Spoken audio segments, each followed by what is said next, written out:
It's time to talk fantasy football. It's time to let them know.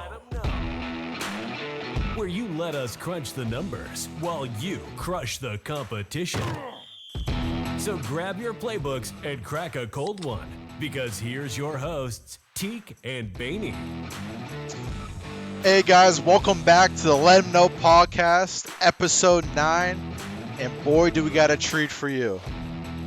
I'm TeeK, your host, here with my co-host Baney, and the third guy with us today, he's the man, he's the myth, he's the beard, Derek Brown from FantasyPros. Clap it up, Baney, and welcome to the show. Hey guys, what's going on, man? Thank y'all for having me. I know I was giving y'all a ton of shit before the show, but I mean, you can't gaslight people before a show to get them all hyped up. I mean, what are we doing here then? Oh yeah, for sure. I'm sure I'm speaking for the both of us, me and Baney. We're excited to have you on. Just ask you a couple questions, about yourself and pick your brain a little bit for the upcoming season. But Yeah, man. Shoot, fire. Let's go. all right, Baney, why don't you start us off here?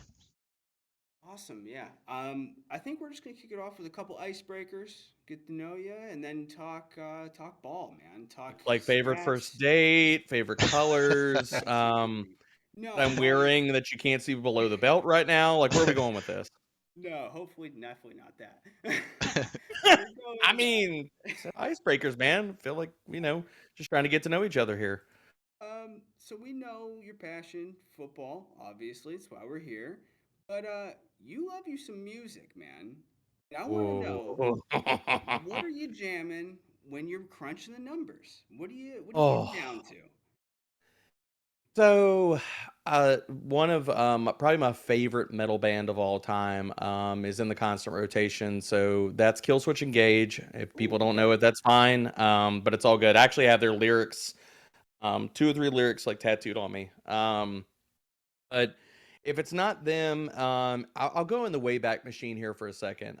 When I first started writing, something I could always turn on and just it was really because the thing about it when you're trying to write and you're listening to music at the same time, it can't be something that's too busy, too technical.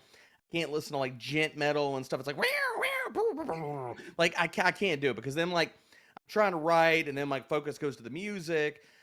Um, whether or not people like it or not, man, I used to listen to, and I still do, listen to a lot of Breaking Benjamin whenever I'm writing. Okay. It's got a good Wilkes-Barre, flow. Pennsylvania. Yeah, good flow. I've been to see them live a few different times. I'll usually make a playlist if I'm pulling an all-nighter for the primer and stuff. Like Rick and Ben and another band that I love a lot. Same-ish kind of band, but Starset's also quite awesome. Nice. So when we're here in the pods, we're reading the articles. We're knowing you're singing "Diary of Jane" in the background. That's Oh, nice. dude, I will belt the shit out of that. Like in the shower, driving down the road. Like I got no shame, dude. My kids will sometimes be like, "Ed, stop." It sounds like somebody's kicking a cat, and I'm like, I do not care. Hey, the commute is your concert. Yeah, I like that. I might have to steal that. There you go. Are you going OG original singer for Killswitch, or kind of? All of them. I love Jesse. I love Howard. Both have their own things. I think if I would probably pick one of their albums, As Daylight Dies is probably really good, or it's just End of Heartache. But I love both guys. I think they both bring a certain different feel to the music, but it's awesome. I mean, like, be honest, they're not even my favorite like member of that band. That's got to be Adam D. Like the guitarist takes the cake there, man. Nice, awesome. TeeK, you want to go, or you want me to ask another? No, you're good. We were talking about it before the show. You're from Texas and everything. Are you originally from Texas? Did you just barely move there? No, so I'm not originally from Texas. If anybody could see behind me, I don't know if we're doing video for this whole bad boy. Or we're just going audio, but I've got. Let me see if I can properly point to things here. Shit. I am originally from Louisiana, so there is a Drew Brees Oh. bobblehead. There's a Saints Mr. Potato Head. And yes, I'm not gonna sit here and back off of any Falcons hate for you there, TK. Sorry, man. Oh Um, man. Roddy White holds a special hate place in my heart. That man said all kinds of craziness and ridiculousness during his playing days about New Orleans, so he still draws the iron and vinegar and salt from me. But I mean, nah, man, I'm from Louisiana originally. Lived in Baton Rouge for a long time, about 12, 13 years. I was a nurse there before we ended up moving to the Dallas Fort Worth area about 6 years ago, and then I started all this writing, and it's led me down a crazy path, and here we are. Nice. I think I can get past the New Orleans stuff.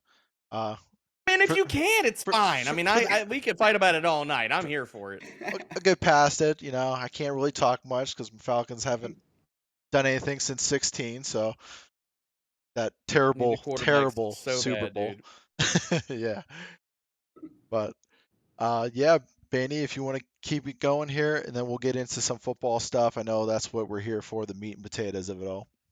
Yeah, no, that question kind of leads me right into my next one, which is when did it simply just become a hobby straight into like a passion, like an obsession, fantasy football, taking it Ooh. to a career? Where was that kind of transition? Um, so I started playing fantasy. I can't even remember the year. I can give you reference points based off of who I drafted and dumb shit I did.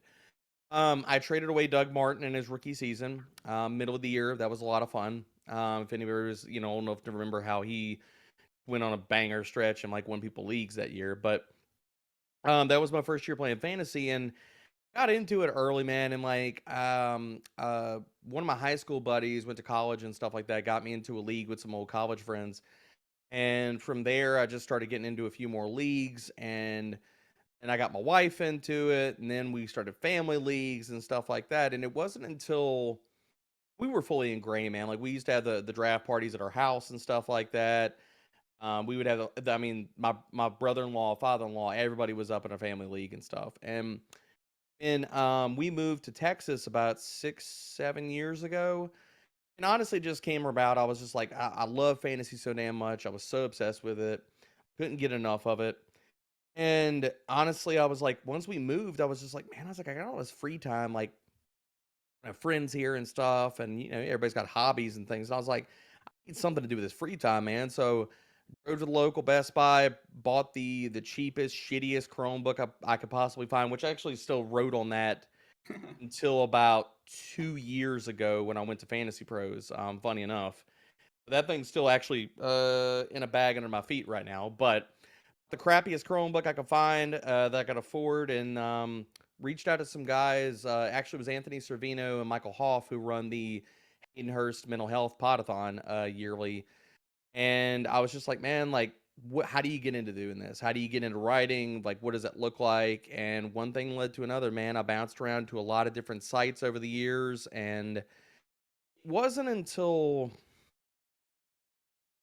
I think like I was with a startup company with my dude, Elliot Christ. And right after that, I went to, he was with a company called FTN and got me on there in my first full-time gig. And man, honestly, dude, it wasn't until that point that I signed my name on an actual full-time job that I thought it could be a real thing, And me, it still is a lot of pinch me moments. Like nowadays, I get to go to Senior Bowl, I get to interview players, I get to cover things, I mean, like it doesn't even feel real now, man. Like I'm trying to just sit here and ride the wave and never take any of this shit for granted because you just never know what tomorrow holds. And it never really felt like it was gonna be like a real like full time, like this is what I get up and do on a daily basis until really honestly I got my first job doing it, man. I thought it was just gonna be something that stayed a hobby. Maybe I could build it up into where I was making decent side money and stuff like that from my family to like, pay for vacations, Christmas, all that kind of crap. It wasn't until all of that that I really it basically wasn't until it happened that I was like, "Oh, yeah, this might be a career."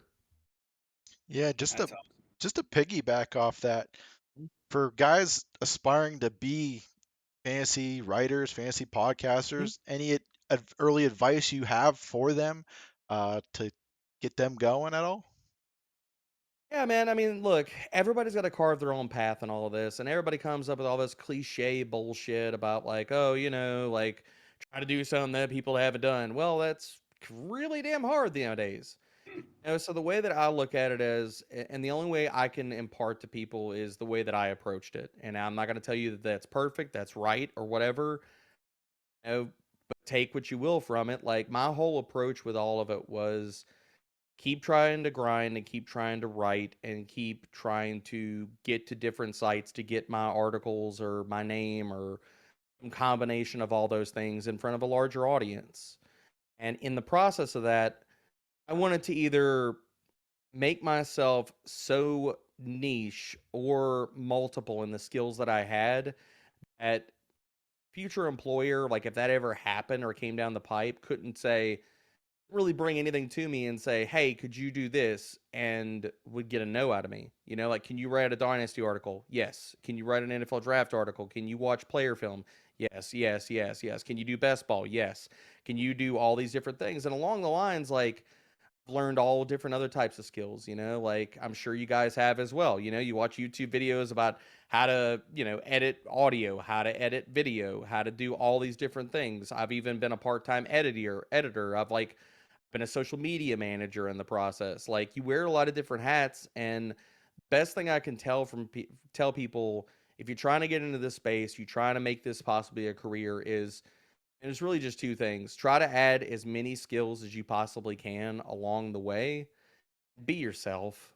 Like get and there are some people like that kind of play characters or facsimiles of themselves and stuff. It's like I'm the same damn loudmouth idiot like when you put me in front of a mic as I am when the mic turns off, man. So really nothing about that. And people can sniff out when you're being fake and they know when you're being real. And sometimes it's not really easy for certain people to put themselves out there, and I'm not telling you that it's gonna be. It still gets to me, social media is not a place for the thin skinned. It still gets under my skin sometimes, even nowadays, man. People got a lot of hate in those keyboards, Oh but yeah. big thing is just try to keep adding skills and just be yourself. I mean, along the way, yeah, like you need to work your ass off. Yes, you need to grind. Yes, you need to sit here and try to do something to help yourself stand out. Now, what that is, I can't answer that for people. All I can say is what I've done along the way and tried to sit here and work my butt off to get to where I am. And the other part about that is my mentality even now. And I think that's something that like everybody should kind of take away from it is like still work my ass off to this day because the way that I look at it is the time that I start like slacking or I stop trying to add skills, I stop trying to push the envelope, I stop trying to get better at all of this. That's the time when I'm going to become a dinosaur. I'm going to get passed by, and I'm not here for that. I'm here to sit here and work hard and stay in the game. Awesome. Hey, I saw your tweet talking about, catching slack and, catching some hate and stuff like that. If you're hating Oh on man. Debro on Twitter, you are an unhappy person. This dude is a one-to-one Go, caller on Twitter. yo, He dude. gives you Go, fantasy content. man. He gives you the funniest gifs. He's posting thirst traps when he's in the gym. This dude, he gives you hell on Twitter. Like, if you're hating on Debro on Twitter, you're doing your life wrong, and you got to figure it out. Man, you should go talk to Twitter. You should go talk to Steelers Nation right now because they're having a ball over me not loving all over George Pickens right now. Okay, Oh go yeah. I'm talk. on that team, buddy. I'm on that team. The training camp videos strike again. Man, But we're going to go on to the meat and potatoes of what we all love and why we're here. We're going to switch it over to the football scene.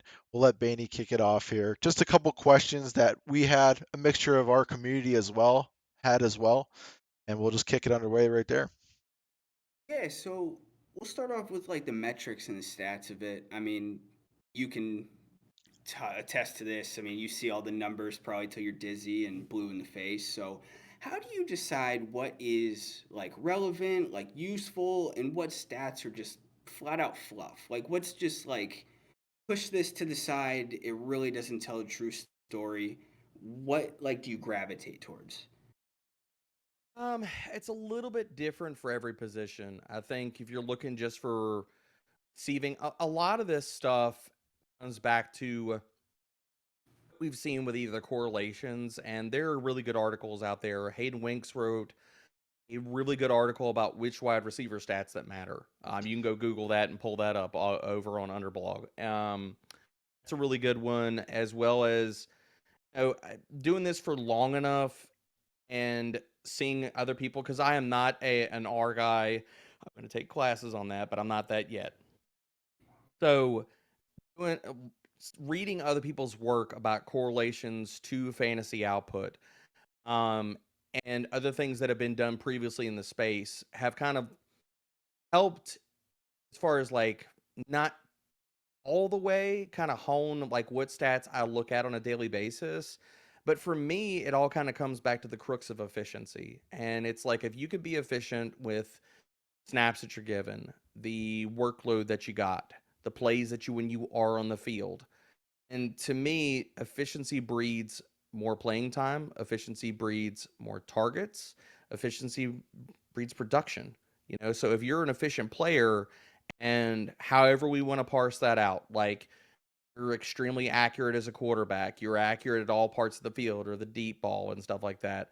You're an accurate receiver. I mean, you're an efficient receiver in the sense of yards per route run. You're an efficient running back on missed tackles forced, yards after contact per attempt, elusive ratings, things like that, creating explosive plays. So a lot of what I go to mind is efficiency and production, but also while I'm looking at and keeping an eye on what players are doing in the sense of, because it's not just efficiency, because what we're all searching for, and whether you want to talk about like from a DFS perspective or even just a weekly perspective or season long perspective, we're all looking for that upside, that ceiling, what's going to give us that. So I look at a lot of, because when players have big games, okay, from like saying the receiving aspect of it, sometimes that comes from deep targets. So you're looking at for how are players finding and creating explosive plays? Because that's really what gives us a weekly ceiling. That's what gives us a season long ceiling. So whether that's breakaway run rates, whether that's deep targets, A dot, all those different types of things. There's so many different metrics that you can look at nowadays. But I think at the heart of it, it all comes back to efficiency in a lot of different ways for me, especially as far as like from the fantasy skill player perspective. All right. Awesome. And then I think right tailing on that, I'm just going to ask, what is your favorite metric? What's your favorite, That's a specifically good like one. a PPR redraft, just plain Jane? What is your favorite metric to use for that? Receiving, it's yards per route run. Um, if it's receiving, it's yards per route run. If it's rushing, it would be either yards after contact per attempt or missed tackles forced per attempt. Um, those two metrics, I think, encapsulate a lot of player talent. And it's very rare in either instance you're going to find players that are bad at ball, that are bad in fantasy, that are going to perform well in any of those metrics. Okay. Awesome. TK, what you got cooking? I got a fan question here. Okay. Um, might be someone in this little three square we got going here that happened to draw the number 3 pick in a PPR league, saying Okay. Jamar's gone, Jefferson's gone. I already known watching your videos, probably know your answer, but is Cup or McCaffrey for you in a PPR league? I say neither. Ooh. Can I say neither? Can I go with Yeah, Travis Kelsey here? I knew we were just talking about it before you got in here. I swear he might go Kelsey. It's either Kelsey, or if I don't go Kelsey, it's probably it's really it's a three-player mix for me. It's Kelsey, Tyreek Hill, or Cooper Cup. Those are the three players that I would be deciding if I was on the clock. And some of that depends on league size. So 12 team, I'm a little bit less likely to go Kelsey there. I'm probably going to more likely go with Tyreek Hill or Cooper Cup. If it's 8 team or 10 team, I'm a big proponent of elite tight end in smaller leagues. You have to. Everybody has an all-star lineup. Need the best collection of all-stars. So go ahead and get that shit out of the way, and then just go ahead and get Travis Kelce right then, and then figure out the rest of your team. But I think you're looking at the two best bets outside of like Chase and Jefferson to be the wide receiver one overall. And to me, if I'm making that bet, it's going to either be Tyreek Hill or Cooper Kupp. Just because, I mean, what they've done, like Cooper Kupp's been on an insane stretch. He is even last year before he got hurt, he still was the wide receiver one in points per game. Tyreek Hill, when Tua was healthy, was averaging the most receiving yards in the NFL. When Tua was on the field, nobody averaged more receiving yards than Tyreek Hill. He was on pace for almost 2,000 freaking receiving yards. If Tua's healthy, he's probably going to get close to that again.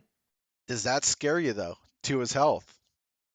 No, I mean it doesn't, because we could play that with everybody. Like playing the game of football. I mean, every one of those guys is one big hit away from maybe not playing again.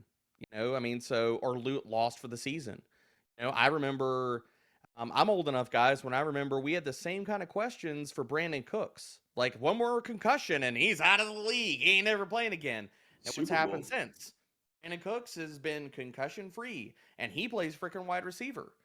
So, say that like a quarterback can't avoid some of these things. I think that Tua, in a lot of different ways, and maybe he gets concussed this year. Who knows, man? Like none of us have that damn answer. But if that's the biggest thing that we're worried about, investing in the Miami offense, I mean, I'm fine taking that risk. All right. Kind of sold me on that answer for sure. But digging deep back into that injury protocol and stuff, say you're drafting in these deeper leagues, you're looking at situations with like Kenneth Walker and what's going on there, Seattle with both of their backs going down in training camp. Does that slide them down at all in your ADP a little bit, depending on the severity of the injury, stuff like that? At this point of the preseason, it doesn't. I mean, after all the news and stuff like that hit about Kenneth Walker and Zach Charbonnet, I can tell you I have not moved them at all in my ranks. Only because we still don't have clarity on what the hell is going on with them. So literally we could be talking about two injuries that don't matter at all for the regular season. Like could be recovered fine and close to 100%, or at least about as close to 100% as you can be with playing football for a few weeks walking into week one. So if we get better clarity on Kenneth Walker, because he has had the issues with like groin injuries, sports hernia in the past. So if we get more detail, like maybe he has hernia surgery and he's out for weeks and he's going to miss the first few weeks or something like that, or Zach Charbonnet, I honestly, if you want to pick one of these guys, I'm a little more worried about Zach Charbonnet and all the stuff around his shoulder. Now, I'm not pressing the panic button right now, but when somebody says, okay, he's got a shoulder problem and he's out indefinitely, like that screams to me like, is it labrum? Did he dislocate it? Does he have like actual like labrum damage? Like, is he going to be dinged up for the rest of the year? Like that is worrisome. But again, it's all speculation. We have no clue right now. And if we were at week 3 of the preseason, I would have a very different answer for you than I do right now when we're staring down the week of the Hall of Fame game. Yeah, and I mean those quotes from Pete Carroll are like as vague as Pete you can Carroll, make. man, like It's you don't know. Pete Carroll could have been doing that like in front of reporters, ripped his shirt off, flexed out, and been like, "They're hurt." Like we don't know. I have no video to prove this or disprove it. Yeah. I think piggybacking off that, man, how how do we navigate these training camp injuries, man? This is crazy. It's like opening week and it's just like Denver is like decimated, it seems like, and then we're dealing with this whole Jonathan Taylor situation in Indianapolis. Did he lift a TV that was too heavy? Did he not? Like he says, I mean, you know his story. Like he claims that they're He just said he's fine, and I believe yeah. him. Yeah. I agree. I agree. He's I been a believe guy him. that's never had a character issue. I mean, he's always been legit. I mean, Jim That's Irsay not so much. Irsay after too many lines of the nose powder in between meetings with players inside the bus. Okay, that's all that's Ursay pulling some kind of bullshit. Like when the player comes out and they're like, oh well, yeah, maybe it's a back injury. That's the Colts trying to strong arm and say, if we put you on the NFLI and then you're going to be a restricted free agent, we're going to take away your power to bargain and be an unrestricted free agent. We're going to take away your pay for the year. All those different. That's the Colts trying to pull some bullshit, and I mean, honestly, that's Jim Irsay trying to pull some bullshit. And it So nullifies his I rookie believe Jonathan contract. Taylor. Yeah, it nullifies his rookie contract too. It doesn't finish his rookie contract. It's terrible. Yeah, I believe Jonathan Taylor, and when it's always funny to me whenever we get into like these things about its players versus owners versus franchises and stuff like that. And you see all the fans and stuff come out of the woodwork and they're like, yeah, you know what? He needs to honor his contract. Like, if he ripped up his knee and was out of the damn league tomorrow, the Colts would not give two shits about it. They would sit here and sign another running back. You'd never hear from Jonathan Taylor ever again and stuff like that. And that franchise would move on just like it was nothing. So, you know what? Screw that noise. I'm signing with the players 9 times out of 10. Get your damn money, young man. Like, we all deserve to get paid and compensated well and at or above market value for the things we do in life. So you better believe I am 110% with the damn players on this kind of stuff. Like, sorry, your billionaire owner crying about how the Colts lose money and stuff like that. Boo freaking who? Now, can you see a holdout coming too? Sitting out I the mean, season if these two can't I'm agree not on. I'm not moving anything away, man. Like, I think anything's on the table right now. This is a bad situation and it's not getting better. Yep. And the person at the top who's signing the damn paychecks is the one sitting here stirring the freaking pot. How Let's take a step back. How many bottles of Pepto do you think Chris Ballard is sitting in his office like chugging right now? Like, shit, Jim, shut up. Like, just stop talking. Stop walking in front of mics. Just go in your bus and don't come out. And you do that. No, you don't need to meet with any other players. Just sit in the corner and watch Murder, She Wrote reruns, okay? And be happy. Just be happy. Like, yeah, man. Like, no, I imagine I would hate to be Chris Ballard, dude. And I rule nothing out from all of this. Like, could Josh Jacobs sit out the year? Possibly. Could Jonathan Taylor sit out? Possibly. Have no clue. Any of these guys until they sign, I have no clue, man. But this all kind of comes back to it. Am I willing? Because I kind of feel like here's the next question that's coming in this show. Am I still willing to sit here and draft these guys? But with all of that, we have to embrace risk. And yes, is there a lot of risk? Yeah, there is. The other side of that coin is that you should not be able to draft round 1 running back or wide receiver and get Jonathan Taylor in the 3rd round, maybe the 4th round if people are really freaking out. You should not be able to draft 2 stud players and get Josh Jacobs in the 3rd or 4th round. If they play, then you stacked these awesome running backs with another running back or stud wide receivers, whatever. You get this massive value on these guys. I mean, come on, guys. This is how you build league-winning rosters as well. Like, you have to sit here and say to yourself, am I willing to absorb the risk? And the way that I look at it, if you want first place in your leagues, damn right I want to sit here and absorb the risk. Like, I'll figure it out and we'll piece it together. That's fine. But if they play, I'm getting players at ADP values that should not be on the board. They should not even be there. You know, so like, could it burn me? Possibly.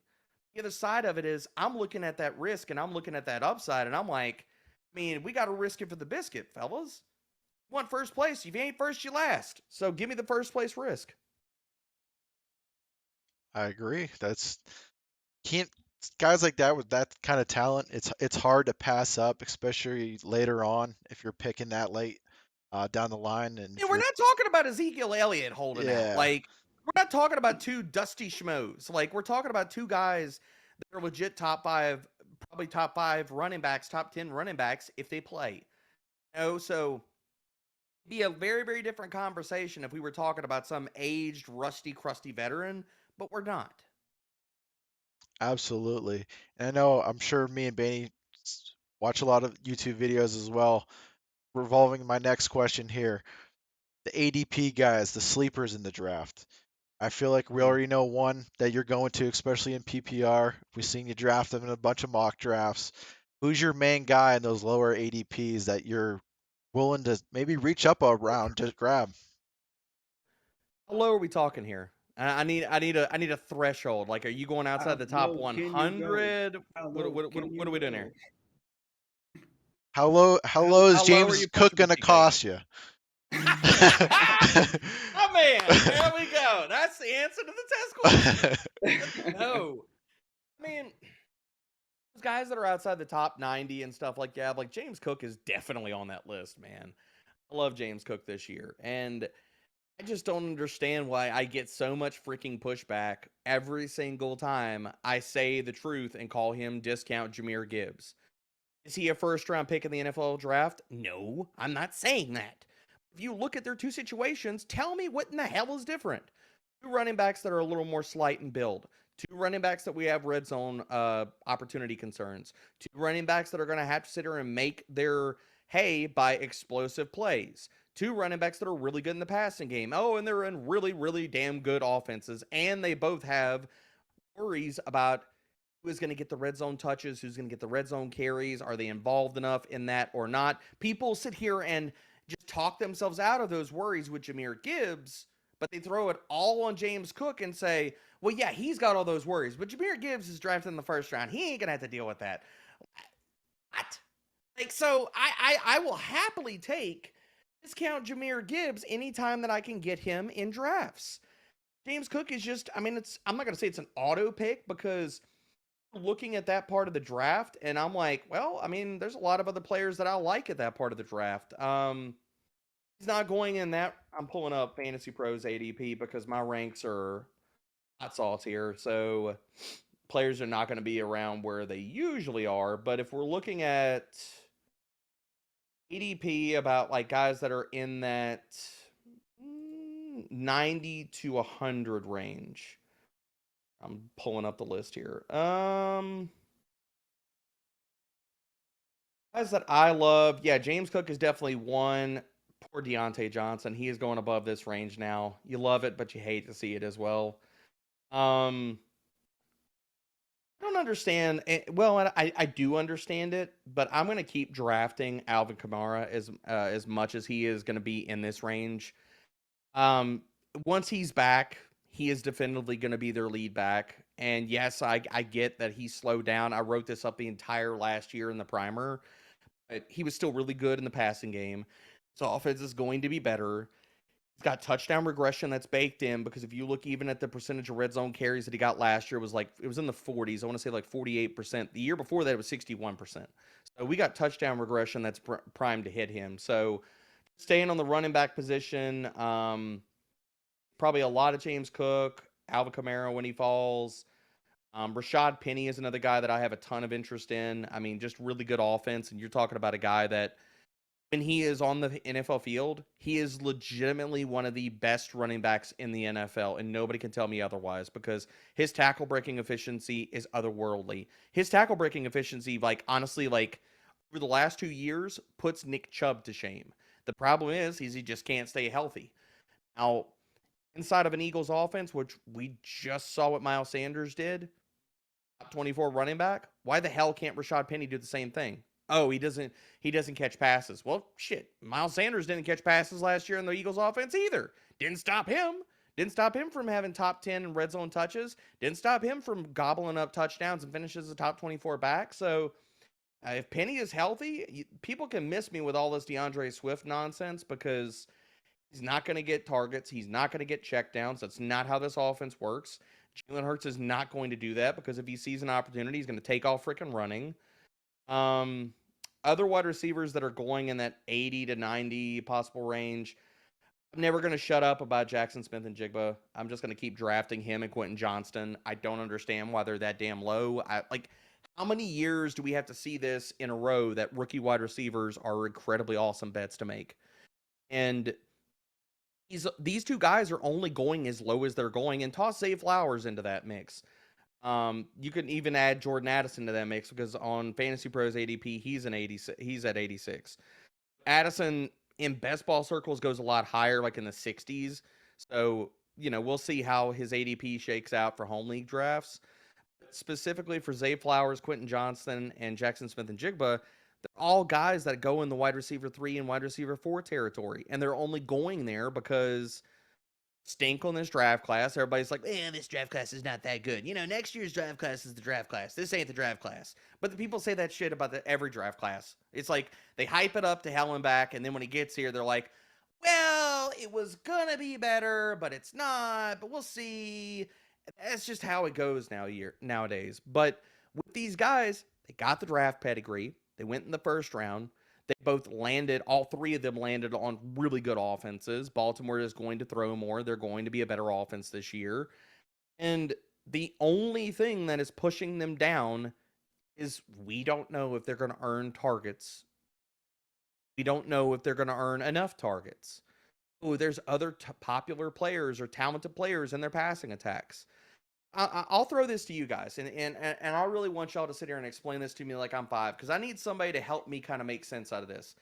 This is one of those things where it's like we cherry pick all these damn narratives in fantasy, and this shit just doesn't make sense to me. So I need some logic here.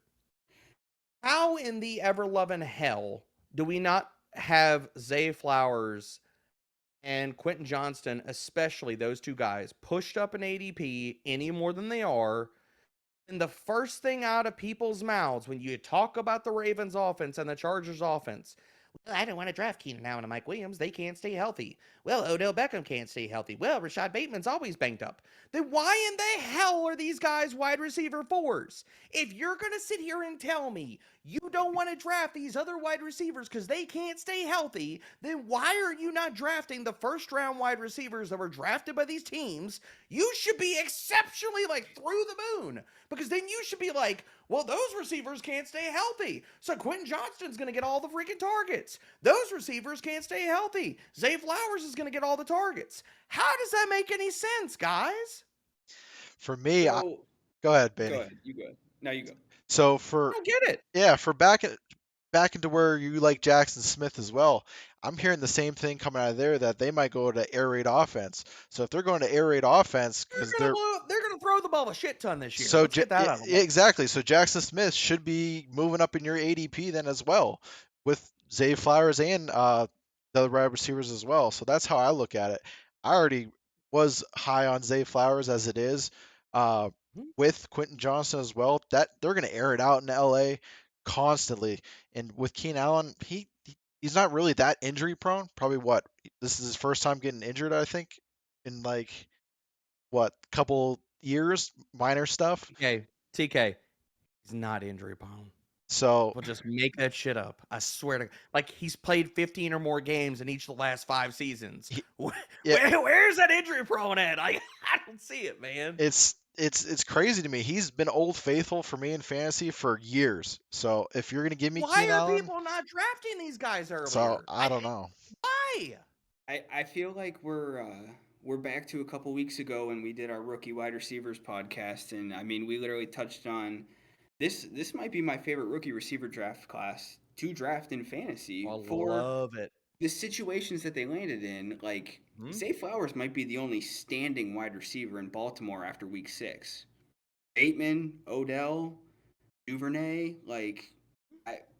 we don't need to talk about those guys. I mean, literally, they might not be there by week 6. And then Jordan Addison, I mean, we talked about it. Adam Thielen had 107 targets in that offense last year. Jordan Addison can definitely absorb all of that. I mean, we know KJ Osborne's not the guy. People don't think Jordan Addison can get 110 or 120 targets. That's what I heard. There's no way he can get that. Even though Dusty Crusty Adam Thielen got 107 last year. No way the rookie can do that. Dude, people forget that Jordan Addison was a Blitnikoff Award winner and his quarterback was Kenny Pickett. Preach. I mean, and to be honest with you, Kenny Pickett needs to send Jordan Addison a fruit basket and say thank you for the first round pick, because that's the only reason he got picked in the first round of the NFL draft. Yeah, I mean, it's crazy. And I mean, Quentin Johnston, the film stuff from training camp is crazy. I mean, but that's what we saw all year at TCU. I The can't say good enough the things whole about him. yeah, the whole body Like, catching to me is ridiculous as well. He showed you we could do on that college level. He's shown it in training camp. Everybody's blowing up these training camp videos, but when Addison or this guy does something, it's kind of pushed under the rug a little bit. TK, we got to worry about drops. Drops matter so much in fantasy. I mean, drops. Got to worry that about was drops. Jamar's problem, right? Drops. Couldn't Drops. see the ball. Jamar Chase still can't catch a football. Don't believe everything you hear. He sucks. He can't catch any footballs, especially all those footballs with seams and lines. He can't catch any of those. Can't see That them. was the craziest thing ever. It didn't have a white stripe. Can't catch it. And that year This I all actually comes back scooped to it, him up man. Like, too. this all comes back to it. I'm old enough to remember when people said Jamar Chase being drafted as a top 24 wide receiver was too high until it wasn't. Couldn't catch footballs, and he had the rust factor because he hadn't played in a year or something like that until it wasn't a problem. Same shit with Calvin Ridley, man. It's like people love to sit here and cherry pick these old ass terrible narratives, and honestly, that's how they continue to keep losing in fantasy. I'm bittersweet about the Calvin Ridley thing. I'm trying to keep it under wraps, especially for leagues. I'm trying to keep Calvin Ridley on all Right? my teams this season. It dude hasn't played football in 2 years. Okay, he's healthy. He's ready to go. He's showing that in training camp. He looks quick in training camp, and you know what he did in Atlanta with an aging Matt Ryan. So why can't he do that with T. Law in Jacksonville? He will. He's going to. I have him as a top. I actually moved him up today. I had him at wide receiver 13 for the longest time. I said, screw it. I'll push him to wide receiver 12 just so I can say I have Calvin Ridley as a wide receiver 1. Yep, I totally He agree with should be. that. Should be. He's Absolutely. discount Stephon Diggs. He's probably going to catch 90 to 100 balls in the damn offense this year. Instead of having to draft Stephon Diggs in the first round, you get him in the second or third round. We don't like value in fantasy. Why should we like that? Nope, just So narratives. my two breakout slash sleeper candidates from the last episode that we had done were Samaje Perine at ADP 100, okay, and Brandon Cooks at ADP 83. Am I crazy? Like I couldn't believe that Brandon Cooks was that low. I mean, 6 out of 9 years, 1,000 yards receiving. I mean, 114 or more targets in those same years. 15 or more games. I think 7 out of 9 years of his career. Like I know we talked about the concussions earlier, but I mean he's had 1,000 yards receiving on 4 different teams. Why can't he do that again in Dallas? You know, And absolutely I can, Baney. And like I don't get the Brandon Cook stuff either. I think it's just, to be honest, I think it's people just knocking his age. They're saying, well, he's 29, he's got to be old and crappy too, but they don't look at anything else. And they sure as hell don't look at deeper metrics where the man still last year even poorly typecast by Pep Hamilton's dumbass oh, it was into terrible. a low A dot role, and then he finally like came to his senses and put him in a high A dot role to end the season. You saw all of his metrics bounce back, but if anybody thinks that Brandon Cooks is washed, and that's what his ADP basically says, he's old, he's bad, he's not going to be good, then they're not looking at the fact that Brandon Cooks last year, 27th in route win rate, 20th in win rate against man coverage. If you think he's washed, I'm here to tell you that you're wrong. Yeah, TeeK, I'll put you on blast. I got a lot of heat from the Samaje Perine stuff, and I think it's from people that are Ooh. blinded by Javonte Williams. I'm not See? Javonte Williams guy. He couldn't fend off Melvin Gordon. I don't love the knee stuff. I do love Sean Payton's ability to utilize a two running back backfield. Mhm. And I really do think Samaje is worth taking, especially that late. I mean, I think he finished 14th in targets for running back last year, and he's primarily a third down back. I mean, I think the value's there. I don't disagree with you at all. TK, are you not a Samaje guy? I got to hear the take I, before I sit here and kind of weigh in on this here, man. I'm just. It's not that I'm not a Samaje guy. It's I believe you got Batman's. I believe you got Robins. Samaje's always been that second down, second back in offenses. You say he couldn't. Javante couldn't fend off Melvin Gordon. Well, his first season there, he had 900 yards on the ground with 4 TDs behind Melvin Gordon. So when they finally gave him the reins, he got injured. You can't blame it on that. Him not fending off Melvin Gordon. If this dude bounced back, he's going to be well set for your fantasy league. And if he is healthy to stay the whole season, you're going to get him at a discount price as well, Javonte Williams, I believe. So it's nothing against Samaji. It's just I just have high expectations for Javonte if he bounces back.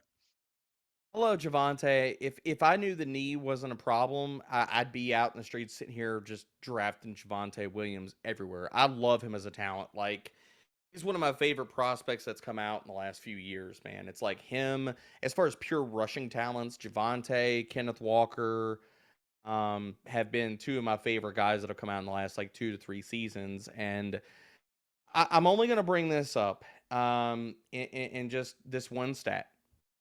Because if we like running backs, we obviously like touchdowns. And we want our running backs to score a lot of touchdowns in fantasy, right, guys? Sean Payton's offenses before 2021, because that offense was broken. You had Taysom Hill, you had Alvin Kamara, you had all kinds of nonsense in that. Let's scrap that off of the top of the heap. For that year, this is the rank for Sean Payton's offenses in touchdowns in the league, rushing touchdowns, okay? First, 20th, first, sixth, fifth, third, seventh, 24th, third, fifth. You see a trend here? 10th, fifth, 16th, 14th, and 7th. I mean, that is religiously, you're basically like saying, okay, well, if Sean Payton's running a competent offense, his backfield is going to be somewhere, if not firmly in the top 10 rushing touchdowns. So if that ain't going to Javante, gotta go to Samaje.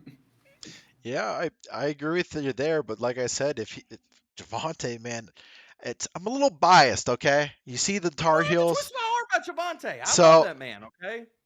it's kind of, yeah. Is he going to get his touches? We saw what Samaji did at the end of the season with Cincinnati. He blew up those last couple of games. So yeah, can he do it? But can he sustain that for a full season if he is the man there? And Javonte does have those knee injuries. I mean, I don't, I'm not gonna push back too hard about that, man. I think that backfield's one of the more interesting backfields that honestly getting that backfield right could sway a lot of leagues. And staying on that backfield, that's honestly why I'm taking some shots in best ball drafts on Tyler Beatty with a final 18th, 19th, 20th round pick. Because if it's not Javante is hurt or slowed or starts on the pup or whatever, also have a coach that has a long history of using undersized backs as well. So while I might not be extremely high on Tyler Beatty because he is an undersized back, at the price of free, especially in deeper leagues or 20-round best balls and stuff like that, I'll sit here and take a shot on him at the end of drafts because he is explosive. This is an offense that has shown that Peyton will feed touchdowns to the backfield. And the answer, because here's the other part, guys, is that like we walk into every fantasy season and we're like, we know how this is going to work. We know how this is going to work out, and da da da da da. The answer about all of this, and I'm not wishing injuries or non-production on anybody. The side of this is, what if the answer is none of the above? So that's why I'm going to sit here and I'll play the range of outcomes in best ball drafts, and I will draft a little bit of Tyler Beatty. I like that. I know you spoke a little bit on um, in your other YouTube content as well. We talked about Jonathan Taylor earlier in our episode. I know I was trying to keep him under wraps from a couple of my leagues here, but his name's starting to get out here more. I'm noticing Hall, that is.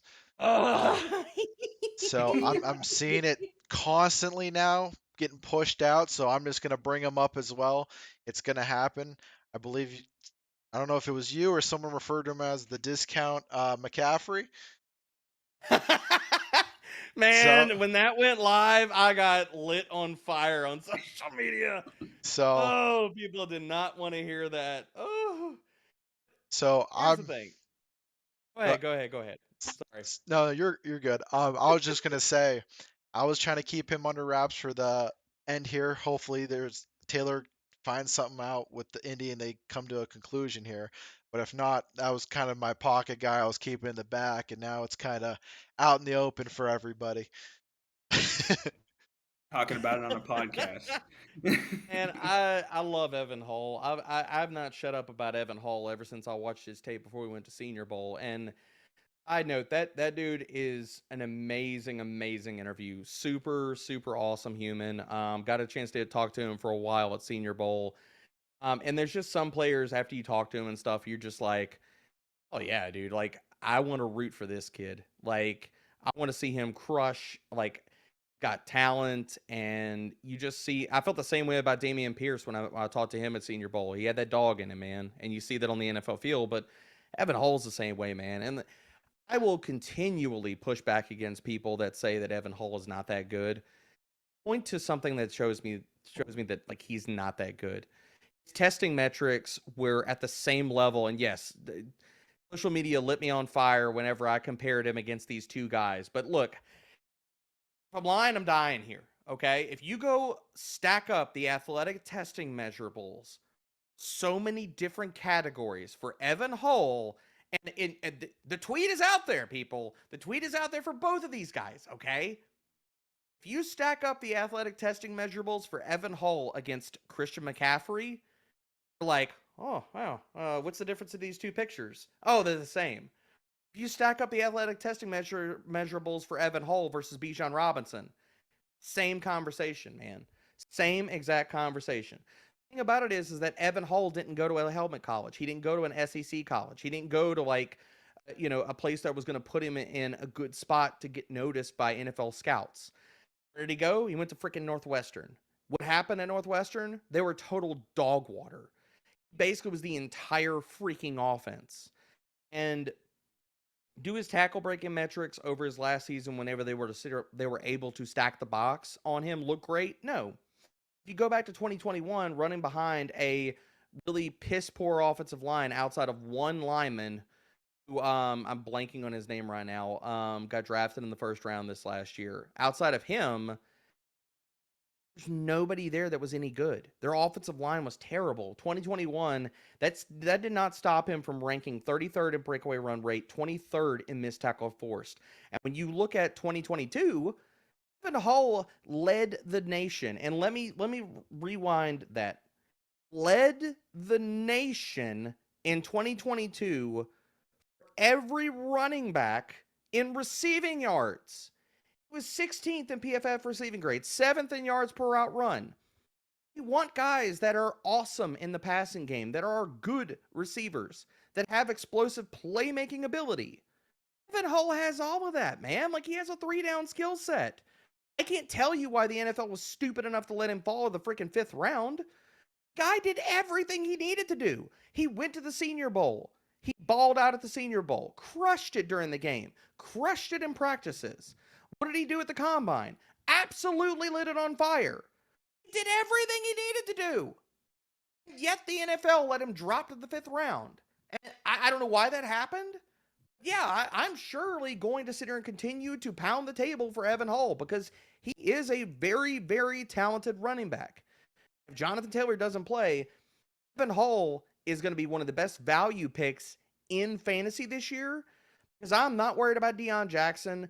Even Zach Moss with 2 working arms, I wasn't worried about his ass either. Okay, Evan Hull will own that backfield.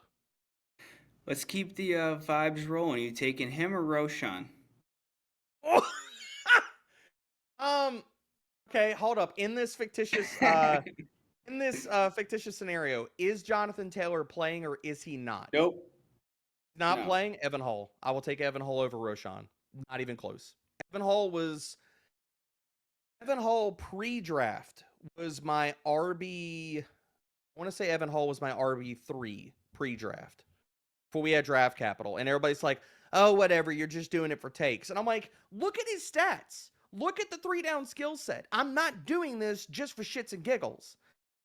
Yes, did I move him down after the draft capital? Well, of course. I'm not stupid. Of course I did. He went in the 5th round. I'm not going to sit here and have him at RB2, RB3 versus these other guys that got drafted in the 2nd and 3rd round of the NFL draft or even the top 4 rounds of the NFL draft. But straight up, 1 for 1, am I going to take Evan Hull over Roshan Johnson? I love both guys. Don't get me wrong. I'm right. I'll take Evan Hull. I You like. love these like rookie running backs later in these drafts, or like I mean, obviously we talked about the upside with the wide receivers, but like what kind of gets you more excited? Like where would you be more willing to take a flyer and just wait on hopefully value? For me, I love the rookie running back shelf that you get. It's usually in the 12th or 13th round. Some of that might have changed, I mean, with ADPs and stuff like that. So like maybe it's the 11th and 12th round nowadays. But the rookie shelf of Roshan Johnson, Kendre Miller, Tank Bigsby is a very, very enticing trio of running backs because even for everything I talked about Alvin Kamara, if Alvin Kamara like ends up slowing down this year and Kendre Miller takes part of this backfield, won't surprise me if he's the new Mark Ingram in that backfield. Won't shock me at all.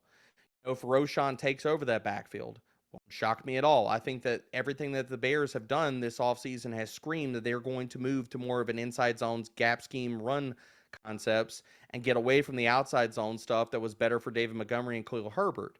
So both of those guys, and I keep talking about Tank Bigsby, and nobody wants to freaking hear it because they're just so they have blinders on about their Travis Etienne love, man. And they're like, hell, we need to shade Kenneth Walker because Zach Charbonnet got there, but we're not going to sit here and shade Travis Etienne because Tank Bigsby is there. Tank Bigsby was still drafted in the 3rd round, man. He's a talented running back. And he is really good at a lot of the areas that Travis Etienne is not. So, yes, I'm going to continue to take shots on these guys in either ambiguous backfields or really good offenses. Like, do I want the goal line back or the guy that could be the goal line back for the Jacksonville Jaguars who could field a top 5 scoring offense? Damn right I do. This is a safe place for you, man. We fade ETN for the last 2 years heavy. It's To me, I don't get it, man, because the thing about it is that people hear my takes about ETN this year and they think I hate the guy.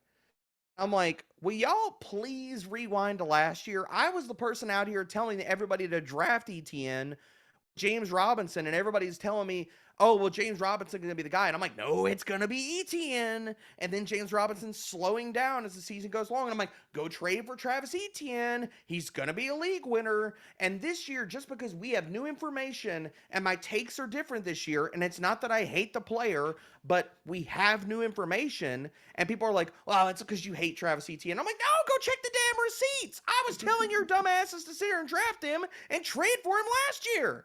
Don't come at me with that. I didn't say that last year. so we were talking about ETN on our previous episode as well, and you kind of have to look at the coaching staff as well. Doug Peterson coming from Philly, he ran that backfield with multiple backs. They just don't pick up Tank in the 3rd round for no reason, not to just put him to the side for ETN. It's not going to happen.